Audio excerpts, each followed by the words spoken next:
You are an Iron Man.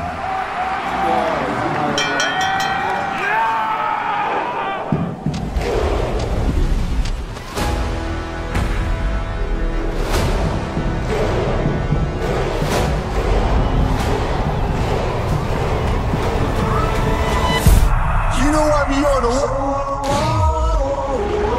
man on a mission, I'ma get it.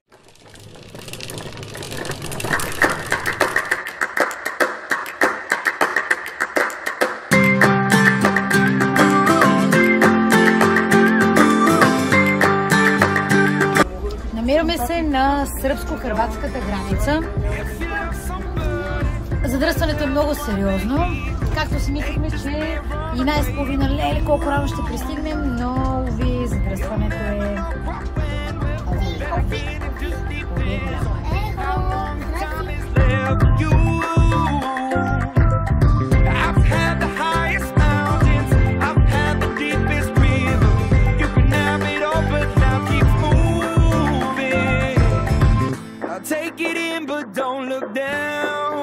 I'm on top of the world, eh?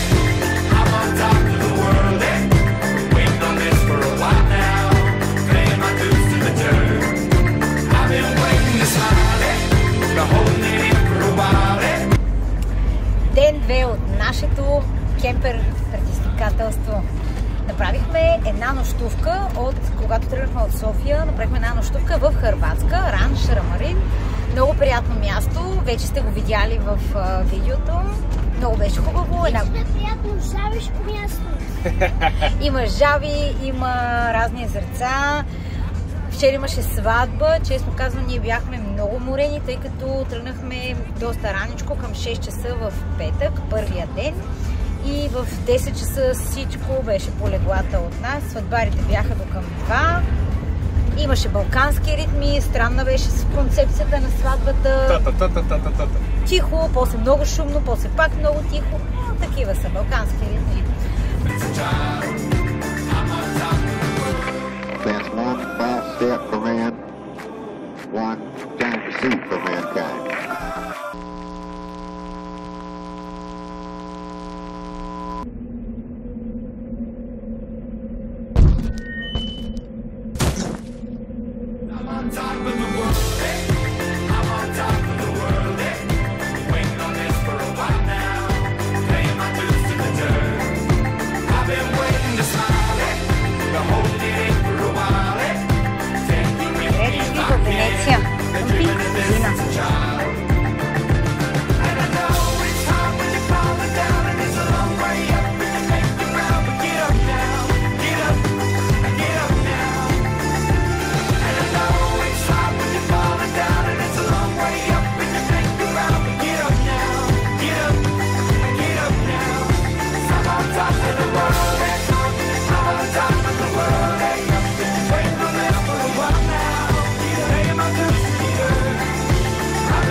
Se ci sto bene, sarà perché ti amo. Io canto al ritmo del dolce tuo respiro. È primavera, sarà perché ti amo. Cade una stella, ma dimmi dove siamo. Che te ne frega, sarà perché ti amo. E vola, vola si sa, sempre più in alto si va. E vola, vola con me, il mondo è matto perché se l'amore non c'è, basta una sola canzone. Per tanta fusione, fuori anche il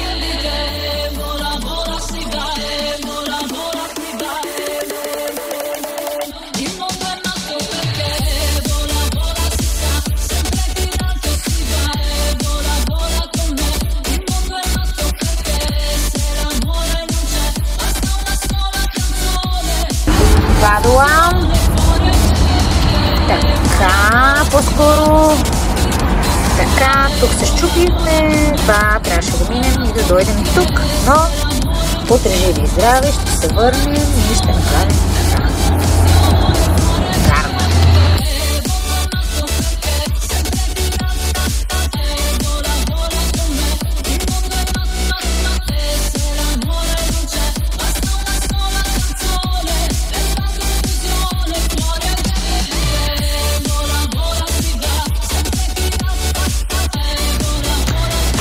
Ден 6, нашето пътуване не върви по план. Кемперът изглежда така. Ни предаде. Щупи се каре. Ние сме в сервиза на Фиат. Имахме късмет. Това беше Пасо дел Пасевио. Да, намираме се в някакво алпийско доломитско село. Трябваше да сме на гарда, да караме колела, да гледаме. Но знаем, че и там не е хубаво времето. Ама тук сме в сервиза. И тъй като има обедна почивка от 2, какво беше от 12 до 2. От 12 до 2, ние сме... Имаме си един човек. Добре. Заключени сме. Сервиза е заключен. Вратата е заключена входната. Общо взето вали, не спира. Няма къде да се разходим. Ден 6 е така.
tread these waters and feel them flow.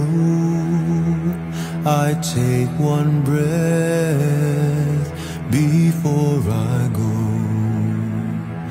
These roads I ride on, they take me home. The city's home. И така, намираме се в Цервия. Цервия. Работата кипи с пълна сила. Ето.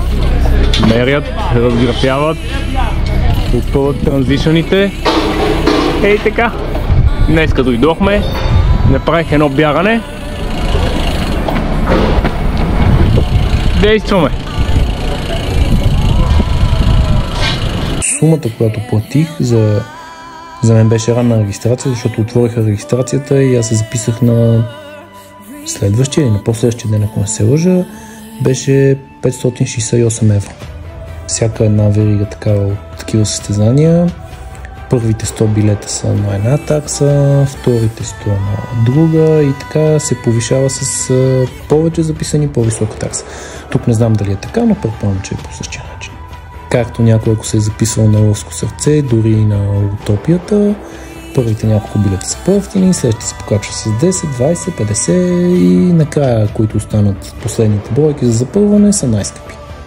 След успешното завършване за трета поредна година на Лъвско сърце, говоря на дългата дистанция, се замислих, че мога да направя нещо по-тежко, но се оказа, че всъщност, според мен поне, беше малко по-леко.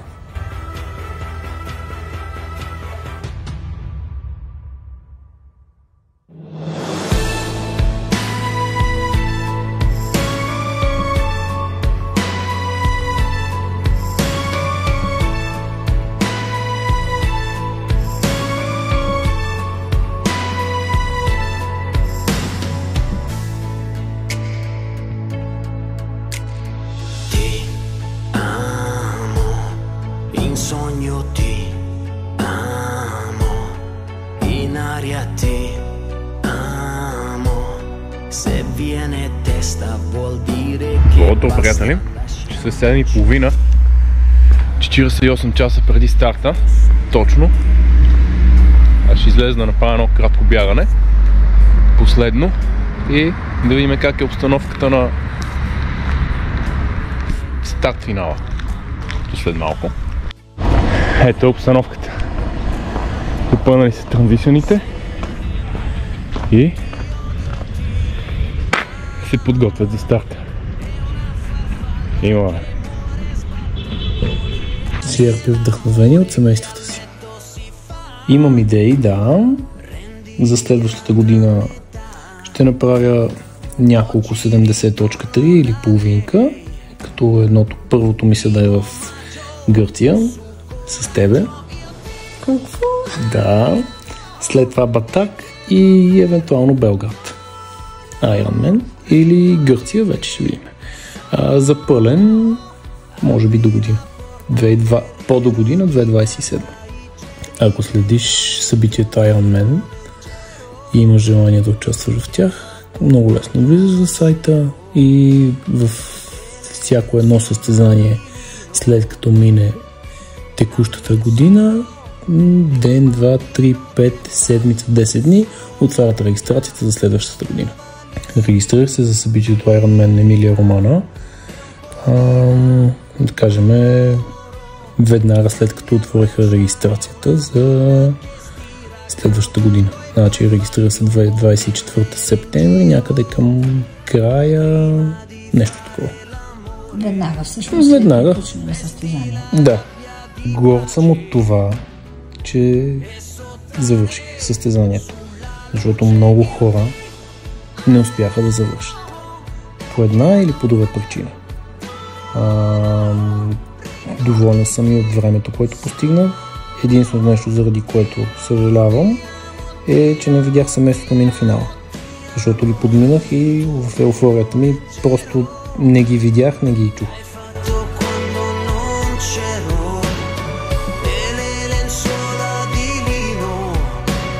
И така, ден трети, откакто сме тук. Тренировките са 0. Почти има някакви. Подготовката кипи усилено. Видяхте я. Морето се успокои. Всичко е наред за сега. Дано след 48 часа да е същата тавичка, каквато е в момента. Изглежда много хубаво. Навсякъде има знамена. Айронмените ли? На всяка една къща почти. Всяко едно заведение пише добре дошли айронмени. Всичко е страхотно. Едно бягане правя с Еска. Късичко 7 км бавно. Едно каране ще направя може би малко по-дълго. Днеска плуване, утре плуване. И ще видя вече как ще са нещата. Ето морето. Страхотно е. Насладете се. Тренират старта там.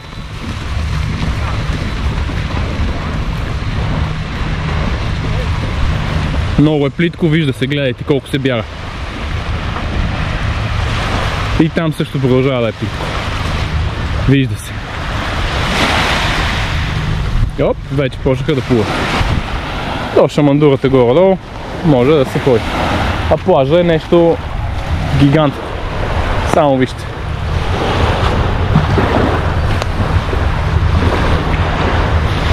Трудностите бяха основно плуването, при плуването, то даже не е трудност, и при бягането. При плуването беше, че може би отидох малко по-късно на старта на плуването и не можах да си стигна до времето, което знаех, че ще направя приблизително плуването. Стартирах, зад мене да кажем, от 2800 участника да има от 200-300 човека. Демек стартирах последен, да. Стартирах 1 час, значи старта беше даден в 7:30, аз стартирах в 8:32 или в 8:30 или малко преди 8:30, няма ни значение. Горе-долу около 1 час висях прав на плажа. Това не мога да кажа, че е трудност, беше малко неприятно. Слушахме музика, танцувахме там, забавлявахме се. Няма ни значение. На колелото трудност нямах. Може би колелото ми беше така най-добре подготвено. Или може би се чувствах най-добре в собствени води. Бягането също мога да кажа, че добре се бях подготвил, защото имах горе-долу около 10 дълги бягания. Говоря дълги бягания между 2 часа и половина и 3. Но за съжаление явно това, което слушах във всички видеа, първите обиколка не тръгвайте бързо. Но ти се подведе. Аз се опитвах да не бягам бързо, но явно за тази умора, която бях натрупал в колелото и в плуването може би не чак толкова много, въпреки че се справих доста прилично, даже по-прилично, отколкото очаквах. Се натрупа и на 15 км, както споменах, започна да става лошо, изходих си 2-3 км, изкарах малко повече време на единия пункт, съвзех се и след това до финала мога да кажа, че на фона на всички, които бяха около мене, си го избягах. Те ходеха повечето хора в този час вече. Да. Исках да направя Ironman и обсъдихме пътуването с кемпер. След това двамата с моята съпруга обсъдихме цялото пътуване, ден по ден, къде ще спиме, какво ще правиме, какво ще видиме и така. Това беше най-интересното. Взето семейството го обсъдихме. Подготовката ми за Ironman беше основно от видеа. Изгледах доста видеа на треньори, на участници, влогове изслушах също така на няколко български, също така и на английски, те реално са различни участници и там имаше достатъчна информация как да се подготвиш за Ironman. Дали за 70.3 или за пълна дистанция, в YouTube има абсолютно всичко. Добавките, които използвам, са на спонсор, само тях. Знам, че Мауретен са основен спонсор на събитието Ironman. Поръчах си специално гелове на Мауретен 10, да пробвам да видя как ще ми действат по време на тренировка, дали ще имам някакви проблеми с стомаха или с каквото и да било. Нямах. Евентуално, ако ми свършат добавките и геловете на спонсор, да се възползвам от новите, но не стигнах от тях. Благодарен съм на Хубанов, той е така официален носител на спонсор, изготви ми програма, какво да приемам един месец преди състезанието, деня преди състезанието и по време на състезанието. Добро утро!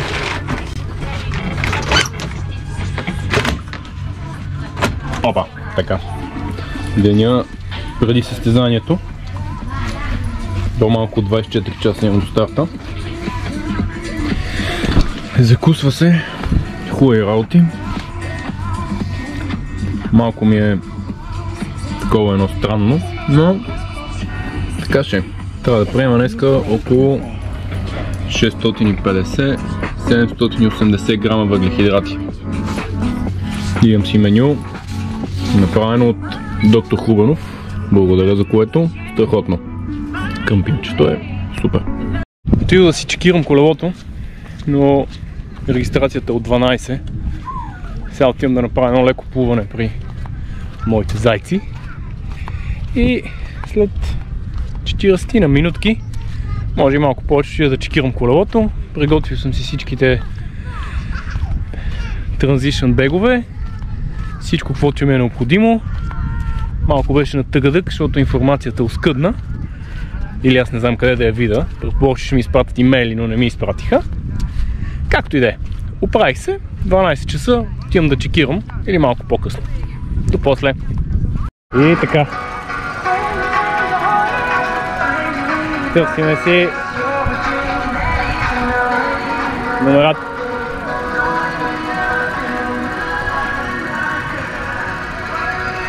Не съм далече от дисмаунта. Всичко е чекирано вече, готово. Хората си закачили колелата. И така, ето ги номерцата. Екстра място. До дървото, да мога да го позная къде е.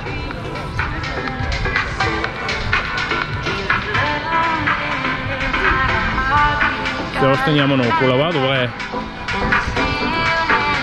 И така, около 600 метра транзишън за колела. Идва мястото за дроп беговете. Ето го, пейки. И сега търся моя номер. 1044. Някои вече си ги оставили.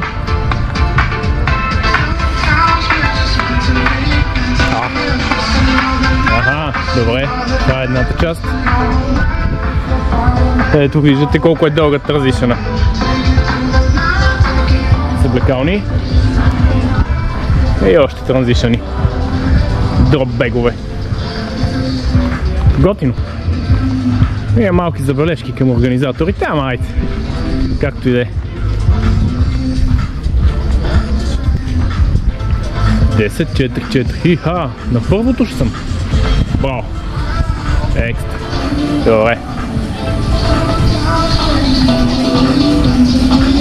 Режима на хранене, гледа да се храна здравословно, повече плодове,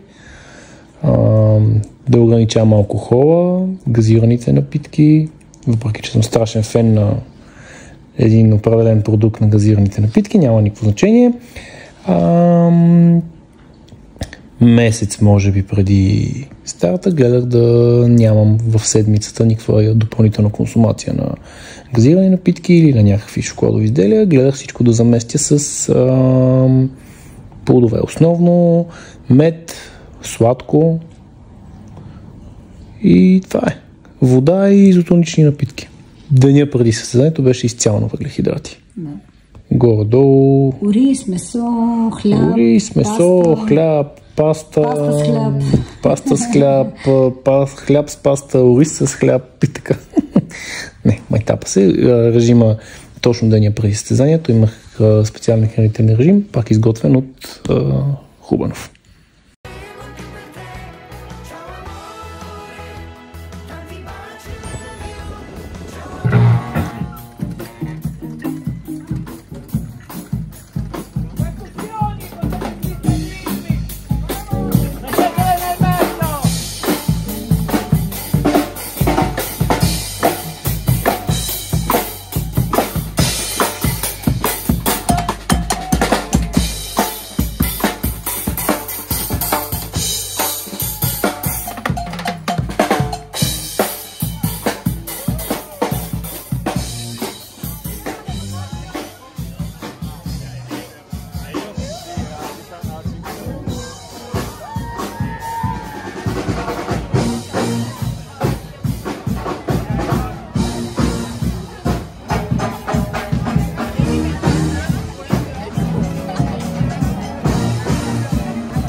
По време на състезанието храненето ми общо взето пак беше благодарение на видеа.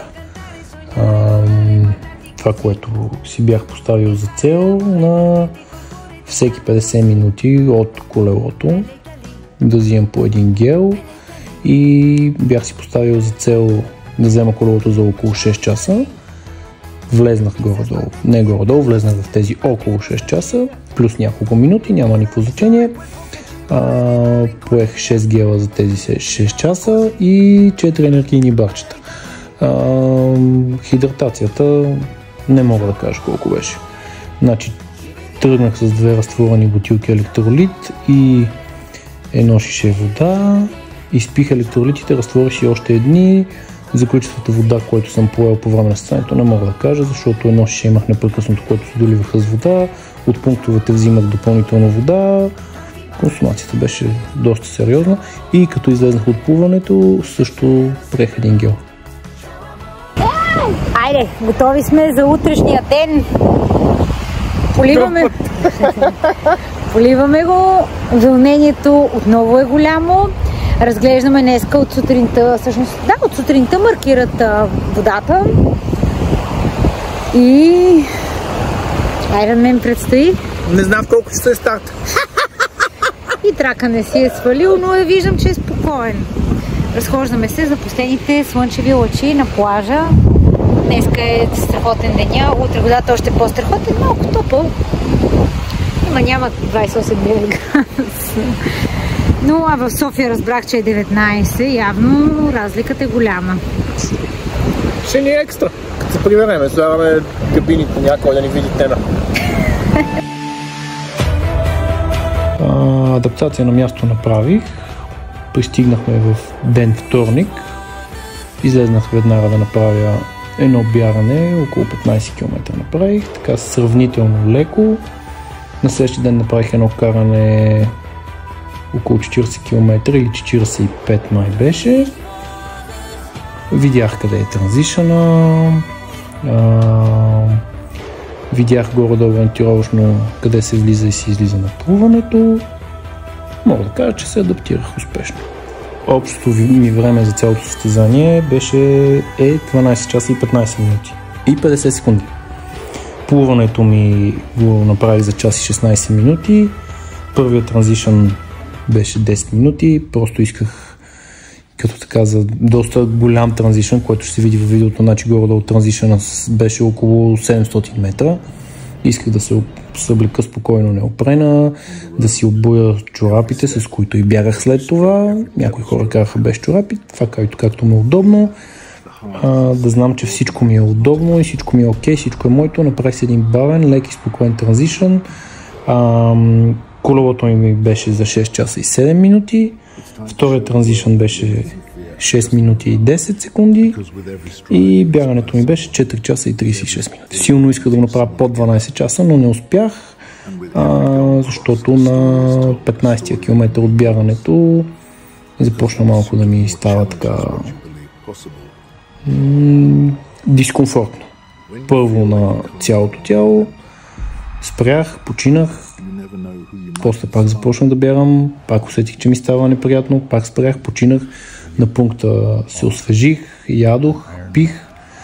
След това на може би 17 км усетих, че получавам стомашен дискомфорт, стана ми неприятно, не можех да правим повече гелове и реално започнах да приемам само енергийни барчета, изядох 2 барчета, значи за цялото бягане взех един гел и 2 барчета. Общото време, което постигнах, съм доволен от него. Организацията цялостно като събитие беше добре. Раздаването на стартовите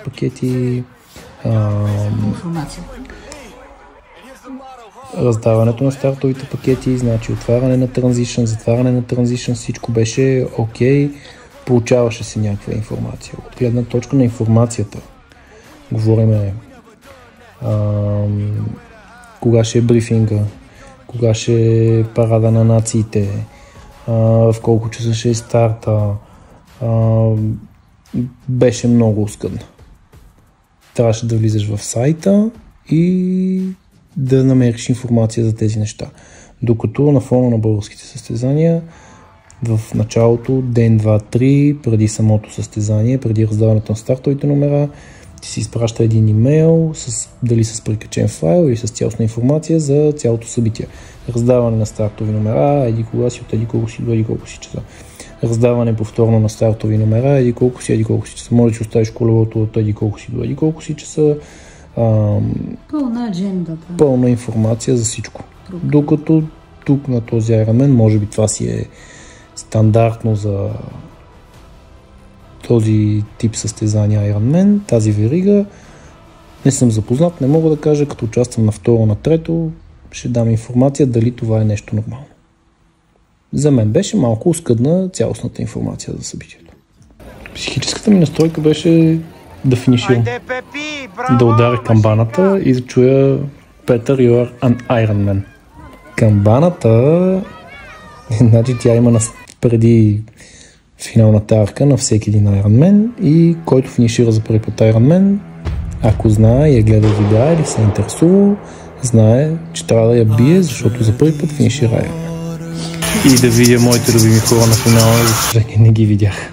Много бързо мина. Защото след 40-тия километър ме удари адреналин и прелетях последните километър и 200, да кажем. Общо взето килима го прелетя. Да. Даже ако имаш крила, сигурно ще минеш и на публика. Най-вероятно, да. Чак да пропусна извънеца. Камбаната. Да. Навсякъде всичко беше много зареждащо. Публиката, където я чувах и я виждах, бяха много готини и където имаше, защото на колелото на 80% от трасето нямаше никой, защото се извършваш по скоростен път. Беше доста топло, беше около 26-7 градуса, 8 може би, и на слънце беше много топло, като публиката по този скоростен път беше единствено и само под мостовете, където беше сянка.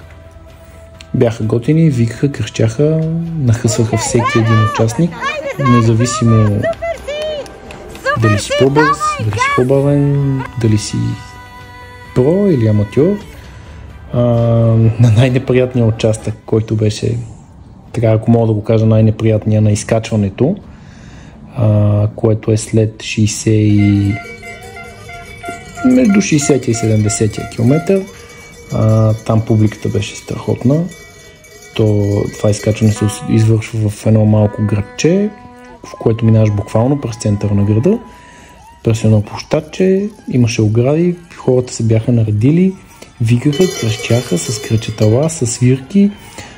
Даже на едно място имаше един дядо с един акордеон, който свираше. На първата обиколка само го видях, явно на втората се беше уморил и беше много зареждащо това нещо. А горе на самия площад имаше рок-банда или диджей, не помня точно какво беше, които дънеха яко музика и целият площад общо взето се озвучаваше от тази музика. Беше много зареждащо. На бягането на 70% от трасето за бягане имаше много хора, които се нахъстваха, дали бяха с музика, дали имаше концерт някаква рок-банда свираше, дали просто бяха седнали на кафетата и викаха и кръщяха или в пицариите. Беше страхотно. Искам да вдъхновя всички около мене. Смятам, че не е нещо непостижимо. Защото картофа или времето, в което трябва да финишираш, това за 17 часа. Ако имаш някаква средна подготовка, мога да кажа такава като моята, защото аз участвам от дълги години по триатлони, може би 9 вече. Мога да кажа, че съм от средната. 10 км остават. Не си, супер си. Виж кой фейс бягаш, не знам. Доволен съм от всичко.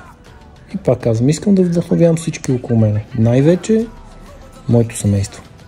И детето ми, което се стараеме с съпругата ми на почти всяко едно състезание да бъде с нас, да изпита емоцията.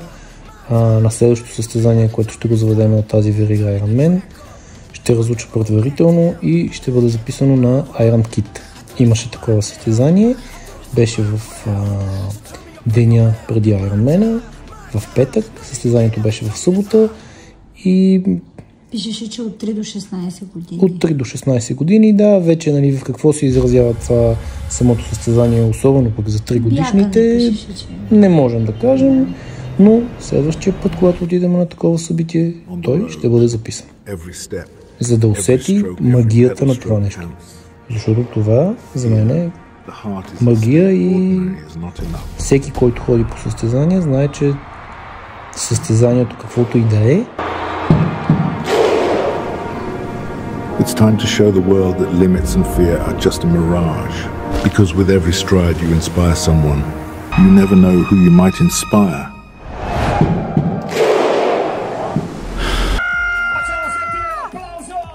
You are an Iron Man.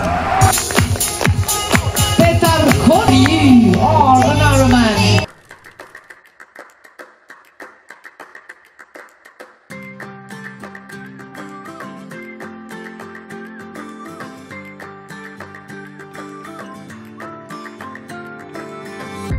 If you love somebody, better tell them why they're here, 'cause they just may run away from you. You'll never know quite when, well, then again it just depends on how long the time is left for you. След Iron Man заслужена почивка. Термекат.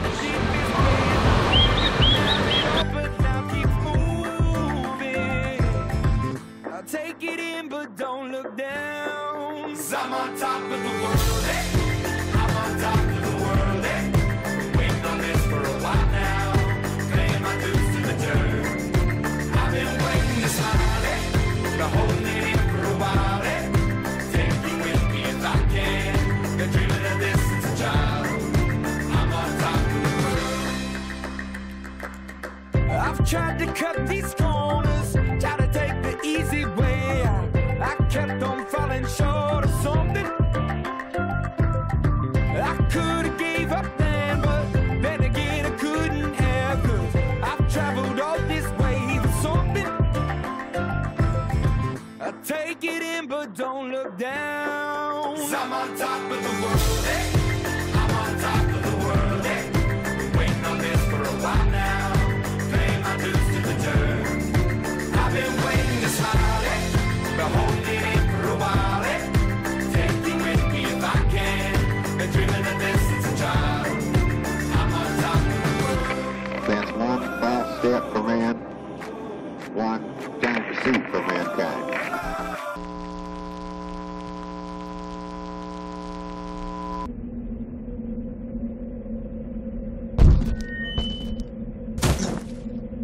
I'm on top of the world, hey. I'm on top of the world, hey. Waiting on this for a while now. Paying my dues to the dirt. I've been waiting to smile, hey. Been holding it in for a while, hey. Take me with me if I can. Been dreaming of this since a child. And I know it's hard when you're falling down, and it's a long way up when you make the ground. But get up now, get up, get up now. Благодарим ви, че изслушахте и това, изгледахте и изслушахте това видео с нас. Ако имате някакви въпроси, не се колебайте да ги зададете в коментар под видеото. Ние с удоволствие, стига да можем, ще ви отговорим.